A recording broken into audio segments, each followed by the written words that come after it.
This is Pet Life Radio. Let's talk pets. Welcome to Animal Rights on Pet Life Radio. It's your host, Tim Link, and I'm so glad you're joining us today. Joining us for our show today, super excited, my good friend. She's a New York Times bestselling author. You know her from the Mrs. Murphy mysteries, which there are now 24 of those, which is fantastic. You know her from all of her memoirs and everything that she does. Screenwriter extraordinaire, Emmy-nominated screenwriter. Of course, I'm talking about my good friend Rita Mae Brown. And Rita Mae is going to be joining us here in a minute, talking to us about her latest novel, Crazy Like a Fox. So I'm ready to get into it with Rita, see what she has to say about the book, all of her fabulous writing, and who knows what else will come up in this conversation. So everybody just hang tight. We're going to come back right after these commercial breaks. You're listening to Animal Rights on Pet Life Radio.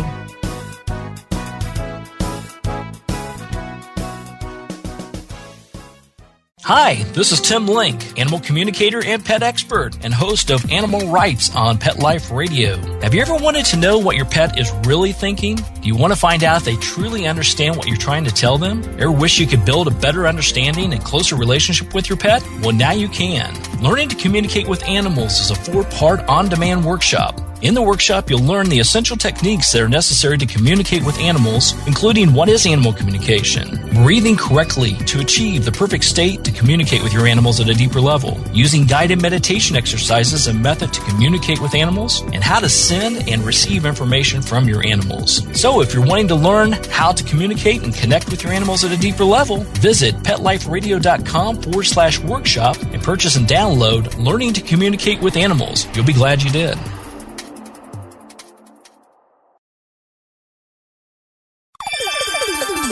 Let's Talk Pets on PetLifeRadio.com.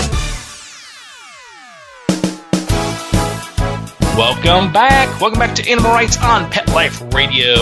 Joining us now is New York Times bestselling author Rita Mae Brown. Rita Mae, welcome back to the show. Well, Tim, it's good to hear your voice. Oh, well, thank you. Thank you. Well, it's always great to hear your voice. I love catching up with you, finding out what's going on with the latest work that you're doing and how you put it together. Then, of course, all the wonderful stuff we'll talk about that probably have nothing to do about the book. So how are things been? And tell us about the latest book, Crazy Like a Fox.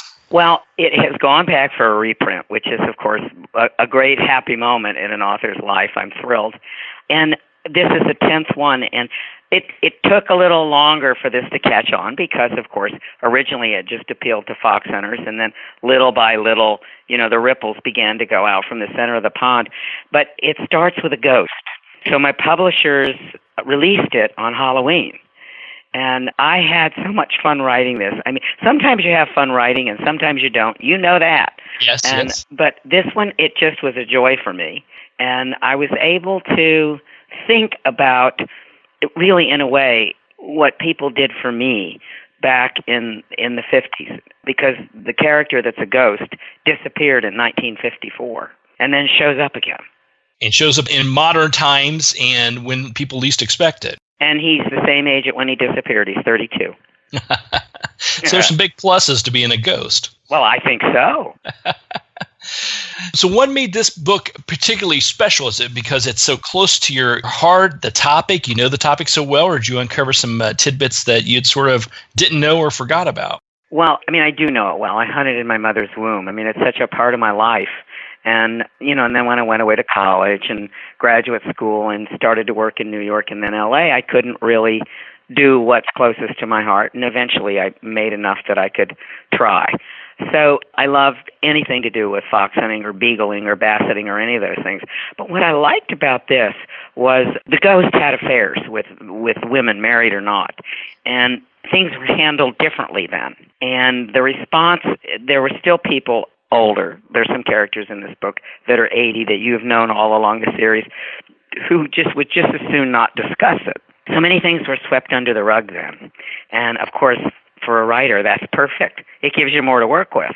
When people just come out with it, there's really no subtlety or, all those elegant little fibs we do to keep the social grease, to keep the wheels going. And so the without giving it away, what kind of mischief should we expect out of this ghost, and how are the people receiving all the strange affairs and all the things going on? Well, there are 3 people still alive from when he was a huntsman. One of them he had an affair with, a very beautiful woman who's in her 90s, and she's still wonderfully looking. And she is a woman of color, but she's almost white.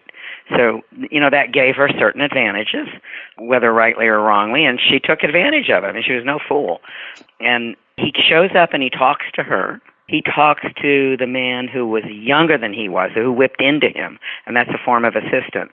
And then he goes to an old age home and confronts the man who he feels betrayed him. And they all handle it very differently. The whipper-in is speechless and terrified, even though he loved him and looked up to him. His ex-paramour is thrilled to see him. I mean, it brought back a lot of happiness. And the man in the nursing home denies it, totally denies what he's done. I mean, still lying through his teeth. I thought that was interesting, for me anyway. Yeah. So then tell us a little bit about some of the other characters who, the fans of the series, who do we see reappear? Who do we see some new characters coming in addition to our ghost friend, of course? Well, there's a shocking subplot, which very much in today's time.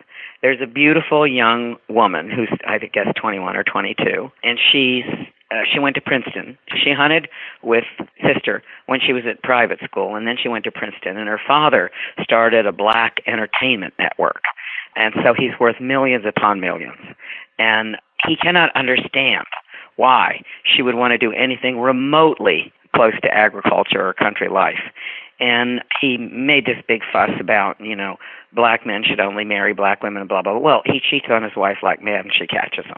So she leaves him. She leaves him and comes to her daughter, to whom she's not really been close. So this whole mother-daughter thing starts to evolve.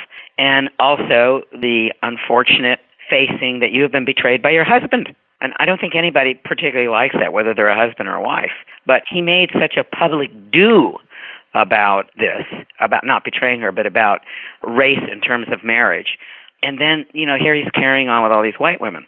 And the wife is just furious, and she's going to take him for every penny he's got. But she helped build the business. So there's that going on. And the daughter has benefited from everything they worked for. So she really doesn't understand some of the issues that were so central to them. And that is what we're facing right now. The young don't know what the older people went through. Just like, did I understand what they went through in World War II? No. That's just the way of the world. But the mother is trying to understand why the daughter left Princeton and came back to help hunt with a hound. She just doesn't get it. But she starts to. And their relationship is dear to me. And that will evolve over, the next couple of books. And, of course, the father will show up, naturally. He has his own jet plane. You know the type. Yes, of course, Rita Mae. I live that life, of course. Well, no, I mean, none of us have, but a lot of times those people are just brutally insensitive. Yes. You're fantastic at doing this. You do your research. You keep up on all the latest, greatest stuff going on in the world, whether we want to hear it or not. I know you do a great job with that. And I see the intertwining, how you take your characters of this book and also blend it with some of the modern topics without saying that they're modern topics, and then adding a little bit about that, the history component behind it. Well, Tim, that's very flattering to me, and thank you, because I do a lot of research and I care. But the thing that keeps coming back to me as a writer, and perhaps you, because of dealing with animals, you see a side of people that maybe others don't, their relationship to their animals. All of these isms that were being thrown in our face now, but it's the same stuff that people were talking about 60 years ago. I mean, they're using the pages from a playbook that's literally 60 years old. It's not as effective as it was 60 years ago, but it is almost a denial of the humanity of everyone. Is there anyone out there, I don't care, rich, poor, you fill in the blank, transgender, I don't care, who hasn't had their heart broken? Mm-hmm. Who hasn't sometimes worried, how in God's name am I going to pay the bills? Or how am I going to get into this school? Can I do it? Can I get a job when I'm out? Can I live where I want to? The things that people think about. They get married, they find the right one, and then the children come, and can I pay the orthodontist?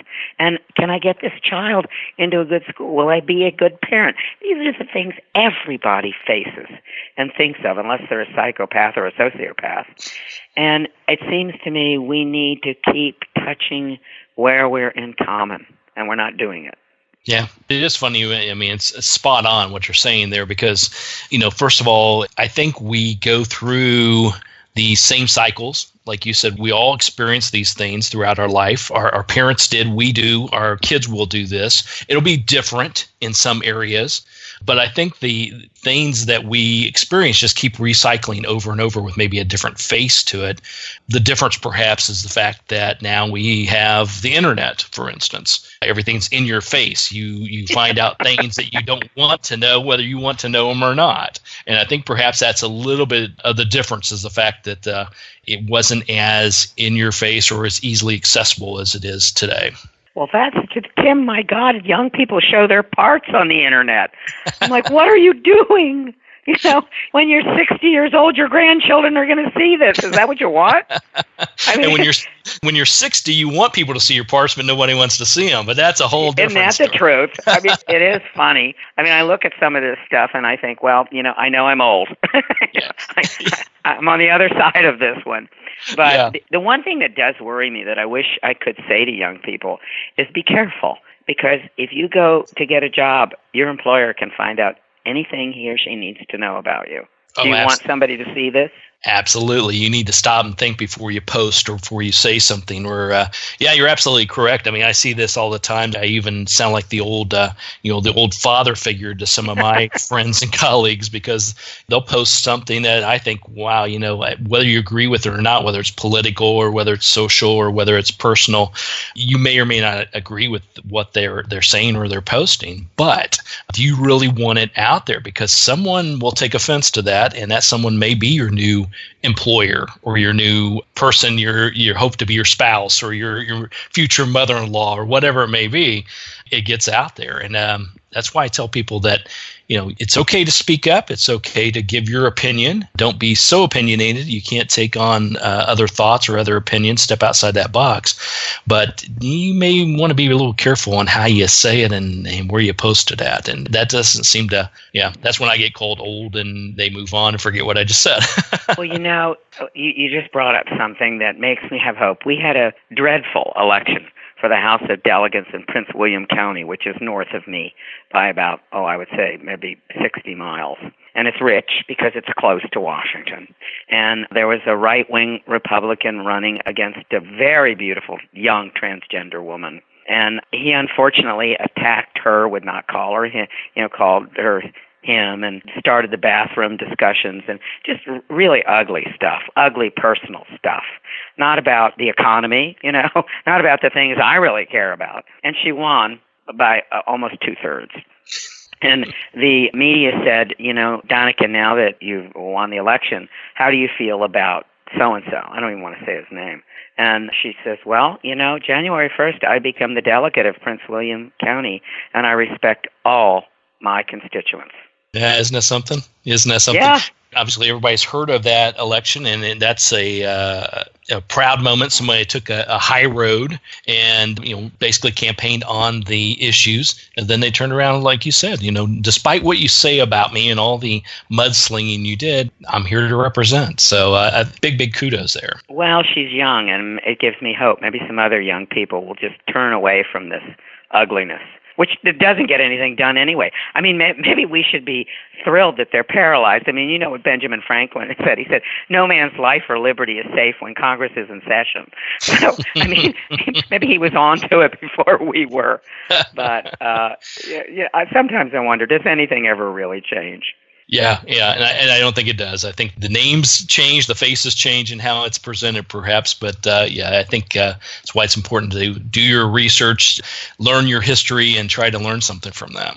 Well, and keep your sense of humor because you're going to need it. That's for sure. All right. Well, listen, we're going to take a quick commercial break. We'll come back and continue our chat with Rita Mae Brown, talk a little bit more about the book Crazy Like a Fox, also talk about what's around the corner, what to expect, what should we be expecting in the world today, and her writing. So everybody just hang tight. We'll come back at this commercial break. So you're listening to Animal Rights on Pet Life Radio. Sit. Stay. We'll be right back after a short pause. Well, 4 to be exact. Get the stinky dog away from me. Bad breath and bad gas. Petey stopped eating. All his hair fell out. Itching, licking, missing fur. At least $5,000 in vet bill. Creams, antibiotics, sprays. No results. Everything we tried failed except the Dinovite. DINOVITE.com. If you want the dog to be healthy, you got to feed it something healthy. The omega-3 fatty acids. Flaxseed, zinc, alfalfa. The digestive enzymes that are cooked out of regular dog food. Dinovite is nutrition. The shedding is stopped and the itching is stopped. Her coat is now soft, it's silky, it's healthy and shiny and glossy. She's got life, she's got energy. Tons of energy, no more bad smell. Dinovite's the bomb. Dinovite is the best thing that's ever happened to my dogs, besides me, of course. 859-428-1000. 859-428-1000. Dinovite for life. DINOVITE.com. Let's talk pets Let's talk pets on Pet Life Radio. Pet Life Radio. PetLifeRadio.com. Welcome back. Welcome back to Animal Rights on Pet Life Radio. Continue our conversation with our good friend and New York Times bestselling author Rita Mae Brown. Now, Rita, when people pick up a copy of Crazy Like a Fox and they read through it, afterwards, what do you expect them to learn from it? What do you expect them to get from them? What are you hoping to accomplish and get them continue to think till the next book comes out? I hope they walk away with new respect for other sentient creatures, whether it's a domesticated dog or whether it's a wild animal like a fox or a deer. All of these creatures can think, they have logic, they know who we are, they understand us as a species far better than we understand ourselves. And maybe a little humility is in order, and maybe they might be encouraged to learn from these other animals. And I hope they look at the environment with a more critical eye and realize that if we don't protect it, it's not going to be here. And I think that's one of the great gifts fox hunters can give the country. And they don't know much about us. It's a small sport, and it was always a very quiet sport, and we've got to get better at saying what we do. But you can't be out there and not see how things fit together, how the soil matters, the water matters, the cleanness of the water matters, not just to us, but to every animal out there, and the cycle of animals, how they relate to one another, as well as how they relate to us. It's just fascinating. Yeah, and I think it's a great point. I mean, how do you feel about that nowadays as far as the millennials and the younger folks go? Do you think they have a good understanding of that? Do you think that us older folks, we'll say, have done a good job teaching the importance of sentient beings and the environment and what's going on with that and how they can help out? Well, I think people like Jane Goodall helped. Opened a door. I think many people did a terrific job. But the millennials are very environmentally conscious. The difficulty for them is they didn't grow up in the country. They're almost all urban children or suburban children, now young adults. And so they sometimes get these ideas or are misled by certain groups, and they become unrealistic. And I know they want to live in cities, and I know that's very exciting to them. I also know that's where the jobs are. Mm-hmm. But boy, if they could just get out, even on a weekend, and just sit quietly and watch or take a walk, I think they would have a renewed appreciation for the reality of animal life. For instance, many people are against deer hunting. We have an overflow of deers. They're running into cars. We need to husband them. I'm not big on blood sports, but if they are culled, nobody's going to starve because their teeth don't last long. If they outlive their teeth, they starve. Things like this, they don't know. They just see a beautiful animal and think it's terrible if somebody shoots them. Well, it's not terrible if they need the meat. Very interesting. Yes. And I think that's a bit, big question that goes about here. I mean, obviously I'm not a hunter. I'm pro animals, but there is that other side to it. The fact that, some do hunt it for not just necessarily sport, but for food, and still some for livelihood. I mean, I know even some of my relatives do this as that's their food. That's their meat source for the winter months. Well, Tim, when species get out of balance, we have difficulties. And you can see it with plants like this, whatever it is, that beautiful purple plant that has taken over so many waterways in upstate New York and places like that. I don't know if it's called purple loosestrife, but it's something like that. When things get out of whack, there are difficulties. And the white-tailed deer is out of whack. For instance, here in Virginia, Hunters for the Hungry donated 88,000 pounds of meat last year to those who don't have enough food.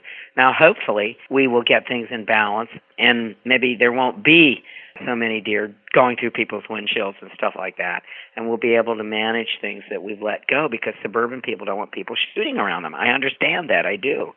But on the other hand, we have to look at damage on a lot of levels. The same with rabies. There is always a pool of rabies in wildlife, and there's no commitment in the government to end it, and we can. There are now oral vaccines. If the Forestry Department or the Wildlife Department or somebody would make a commitment, we could pretty well stop the rabies cycles in our country. And there's no commitment at all to doing that. And it just leads to terrible suffering, and it's all unnecessary. And do you think that's a matter of just ignorance, not realizing that it can be done, or is it a money type situation, or is it big pharmaceutical? I think it's money. Yeah. I think it's really money. States are struggling with their budgets, and unlike the federal government, they can't print more money. They actually have to come up with solutions to the problems. And most states are struggling on some level, and they just would not take the money to do this. I mean, a lot of them are having difficulties even with their school system and their roads. So I do understand, but I think if we're wise, maybe we can get to it. Maybe we can get to it in the next 10 years, because maybe we will make better decisions with our state governments that don't throw our money away on wasteful things. I mean, who wastes more than the federal government? It's almost a joke, except it's your money and mine and your listeners. I mean, we are paying for not just other people's pleasures, but for desperate irresponsibility. I would just be thrilled with unobtrusive competence.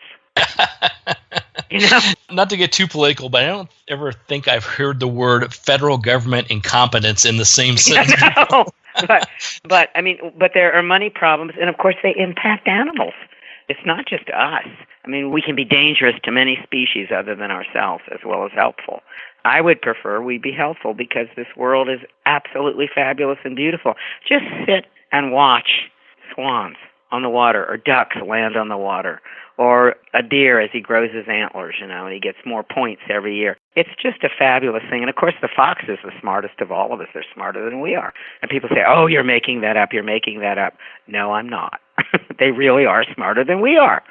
And thus crazy like a fox, right? Well, yes. I mean, some interesting things happen at the end of the fox that lives in the stable, who is no dummy and is witness to a rather disturbing scene, shall we say. And you think of stuff like that. They know we're killers. I mean, I don't know how else to put it. We are. We kill them, we kill many things, and we kill one another. Whatever there is in us, there is some sort of little engine of violence that doesn't seem to turn off. I mean, when you think of, over 60 million people died in World War II, can you imagine animals doing something like that? Mm. I mean, I think that's one of the things that propels me into these books, trying to make animals available to people in the sense that they speak English, and of course they understand English, but they don't speak it, but in the books they do. And I keep thinking, we've made a wrong turn somewhere. They haven't. They're still true to themselves. Absolutely, absolutely. Well, let's touch upon that real quick. I talked about earlier about your wonderful research that you do and your knowledge of history and how you absorb that in. How do you tackle a book? You're sitting down to write Crazy Like a Fox. You're trying to make it entertaining, trying to make it relatable, something where people can escape from their own conscious world for a while, but yet they can learn from it and they can blend in that history and that knowledge and the current events that you always weave in so eloquently into your books. How do you go about doing that? Is it a natural flow, or is it a gift that you have, or how do you go about doing that as an author? You know, I'm very fortunate. I have a deep foundation in Greek and Latin because I was a double major, English and classics. So I don't really have to worry. I mean, my foundation is so deep, my house is not going to fall down. So I just sit down and do it. I mean, I don't even make an outline. It's just there. But if there's something I do not know intimately, let's say like the Hartford Convention in 1814, I will study it. I will go try to learn what I can. Or if I'm maybe not clear about the life cycle of a raccoon, I will go study it. And we have a Virginia Wildlife Federation here, which is just over the mountains from me, that's extraordinary. Founded and run by a man named Ed Clark, who goes all over the world giving speeches. He was invited to Russia. He goes to South Africa. You name it, he's gone, about their wildlife and what they can do. And he happens to be a member of my hunt club.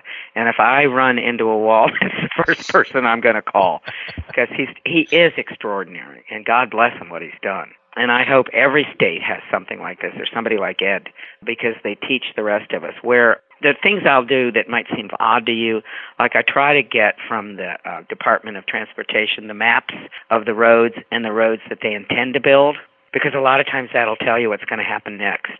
Just stuff like that. Yeah, absolutely. And I think just even from a non-writer standpoint, that's pretty impressive, because I think most of us out here, we don't know what's going on with our what we call here in Georgia our SPLOST money, which is our road work money. We vote, say, okay, yeah, well, I'll give another penny tax for my road system. But we don't have a clue, unless we keep up on matters, where the next road is and how it's going to impact us. And, wow, they spent the money in this area. Why didn't they spend it in my neighborhood? Well, look where you live. I mean, you live in Atlanta, and God bless Maynard Jackson, Andrew Young, and Mr. Hartsfield. I mean, those were the people that made Atlanta what Atlanta is today. But I don't think any of them could have anticipated the explosion of growth and the need for roads and housing and all this kind of stuff. I mean, when I was a kid, Atlanta was, shall we say, a bit sleepy. And now, I mean, it is one of the most vibrant cities in the U.S., and you've got wildlife living inside Atlanta. Oh, yeah. It's not uncommon for you to see one of the biggest parks here in the downtown area, Piedmont Park, see fox and see coyote come through there, and deer, and even in the suburbs, we see a plethora. It's not uncommon. And we were walking the dogs the other day, and in one of the local parks, and there's a nice grassy field area with tall wild grass that comes up about hip high. And I'm like, that would be a great place for not only deer, but that's where coyotes would hang out too. And lo and behold, right there in the mud, I saw the canine footprints. I'll be darned. Yeah, so they're living in the burbs too. The animals are living large in the burbs. I mean, the explosion of Atlanta has certainly given them a large food supply. But every time I'm in Atlanta, I'm just dazzled. I cannot believe what it is when, from my youth to what it is now, and it is just exciting as hell. But again, it can create problems with other animals, and I know most people want to be fair about it, but some people are terrified of wildlife. I mean, if they see a squirrel, they're just, and if it's a flying squirrel, they're doubly terrified. And we just need to do a little better education here, I think. Well, that's it. And I think it goes back to your point earlier, too, that younger generation isn't exposed to that. They're lucky to go to, whether you like zoos, aquariums, these sanctuaries, if you like those or not, I think they serve a purpose, but if done right. But that's their wildlife. Going to the world's largest aquarium in Atlanta, Georgia, that's their touch with wildlife, which is fine. But let alone, some of the youth going to actually to do some deep sea adventures or to learn, go to ecological camps, these type of things. They're just not exposed to it. So I think it's harder for them to gain an appreciation, especially for wildlife. Well, you're right. And the children that come from the middle classes or upper classes, they've got camp. They've got summer camp. And they can go there and learn things, whether it's a dude ranch out in Sheridan, Wyoming, or whether it's a camp up in the Appalachians of Georgia. They have more opportunities. The kids that are trapped in the city all summer, how are they ever going to learn? And I think maybe one of the wonderful things that might happen in the future is that the state makes it easier for them to get out. Yeah, I would agree with that. Well, and that's an interesting point. I don't want to get, once again, too political on this, but, I get questioned a lot. I do a lot of work with wildlife sanctuaries, zoos, and aquariums, and, I'll get rebuttal from time to time saying, how can you support that? These animals should be free. They should be out and about. And, of course, I have to educate them a little bit that some of these animals have never been in the wild. Some of these animals have been sick or injured and can't fend for themselves, so they can't go back. And then the biggest thing is the educational aspect. If done right and those animals are treated properly, then there's the educational aspect. So the inner city kids, the youth, can be part of that. They can see that. They can learn from that. It should be a teaching opportunity for them. Opportunities that, like you said, would never have that opportunity if it wasn't for some of these types of organizations and locations that help the animals. Well, and those kids love animals. They want to learn. They do. And it's fun to watch. But we have a lot of work to do. And, everybody does. It's not just those of us that care about animals. The point is to get respect for the environment and protection so that not everything is going to be covered in concrete, like that great Joni Mitchell song, they found paradise and paved it. We've got to be vigilant, but at the same time, we have to accommodate. Let me give you an example. 400,000 people are expected to move into Richmond in the next 10 years. And right now, Richmond is the third city for number of millennials who live in it. Boston's number one. But Richmond, and you wouldn't think of it. No. But we have to find good housing for them and hopefully not build over our soil. We have very productive soil in Virginia. Not like Iowa, not like southeastern Pennsylvania, but it's pretty darn good. You've got to feed people, so you don't want to build on it. But on the other hand, where are we going to put them? And this has become a real football.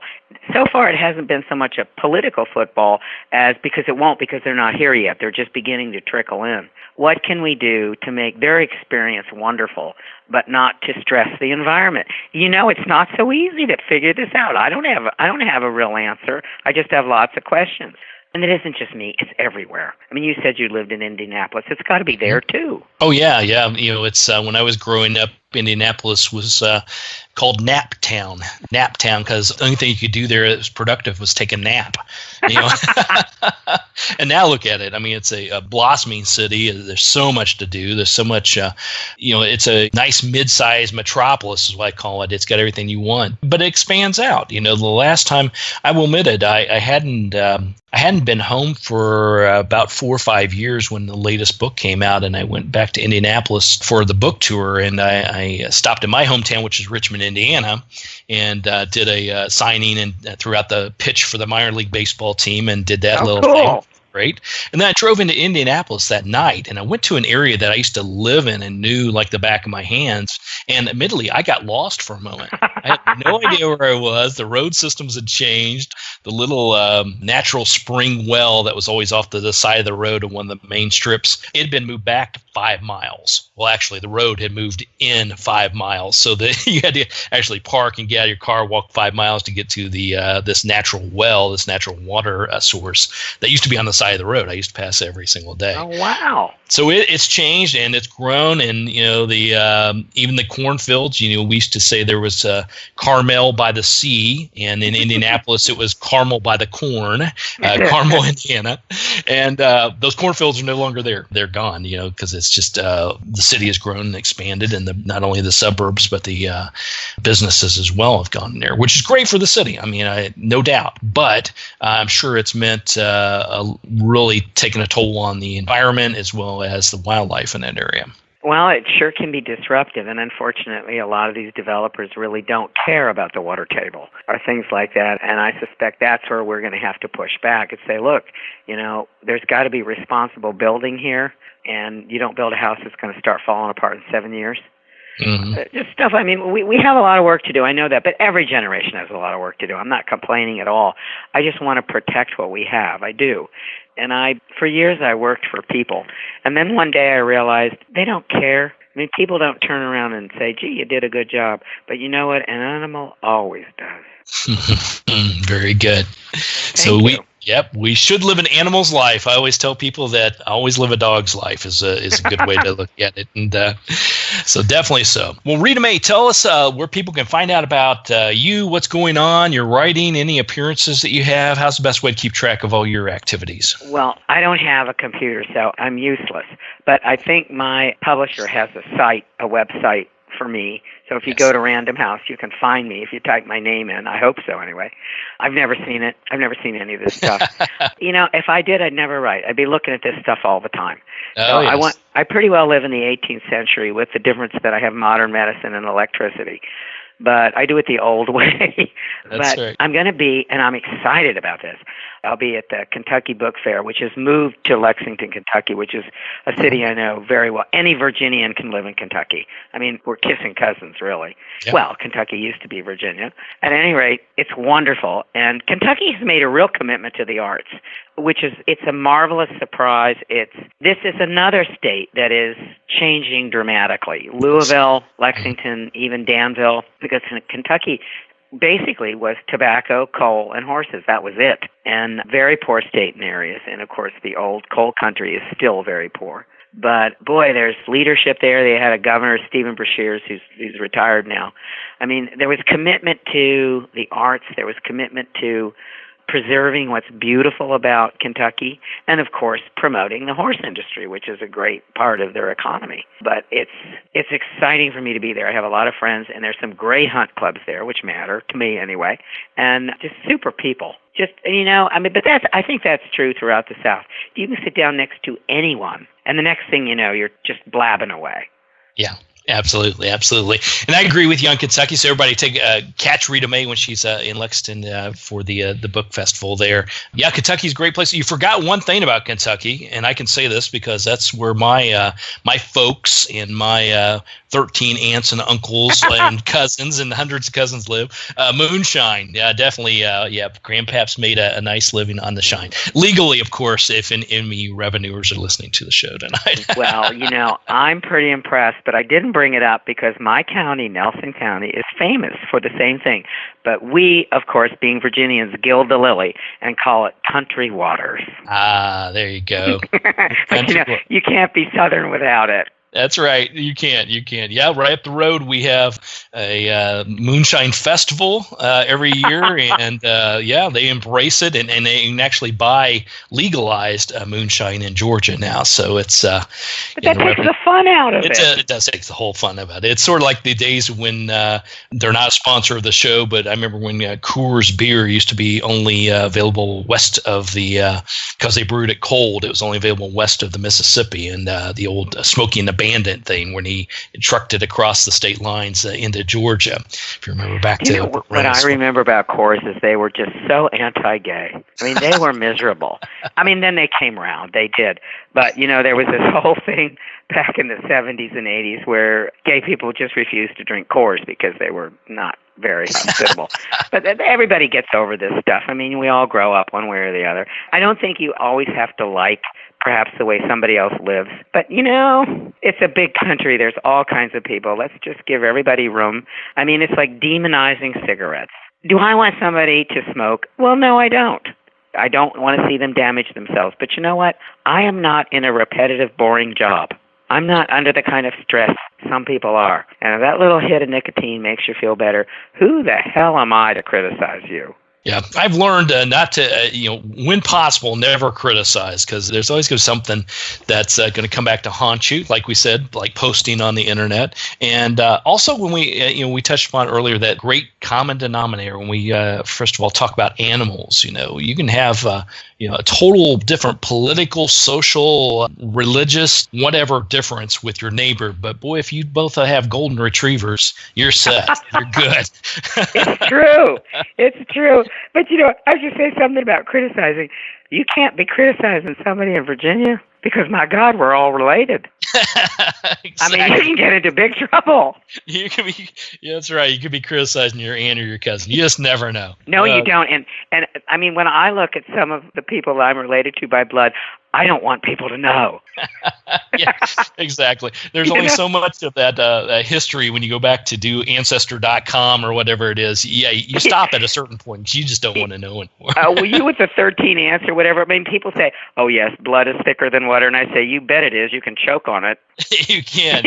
And ours, yeah. Well, it's funny because I used to laugh because my dad was one of 13 children, and Dad, my grandfather, he worked the farm. He raised corn and did shine, and in the off season he had kids, and those kids would work the farm or cut the forest down or whatever it may be. And most of them, unfortunately, I only have 2 sisters, but because my dad and a few of his brothers went up to Indiana, but everybody else has stayed in Kentucky. I will say probably had about 10 more youngins, and yeah.